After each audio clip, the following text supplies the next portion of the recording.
ആദമിന്നാദ്യം ചരാചര ശബ്ദങ്ങളെല്ലാം പഠിപ്പിച്ചു ലോകനാഥൻ. ആദമിന്നാദ്യം ചരാചര ശബ്ദങ്ങളെല്ലാം പഠിപ്പിച്ചു ലോകനാഥൻ.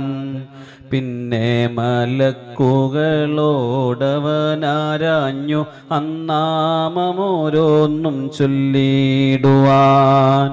അന്നേരമെല്ലാ മലക്കുകളും ചേർന്നിട്ടല്ലാഹുവോടീ വിധം പറഞ്ഞു, നാഥാ നീ ശ്രേഷ്ഠൻ, അറിവില്ല ഞങ്ങൾക്ക് നീ പഠിപ്പിച്ചതല്ലാതെയൊന്നും.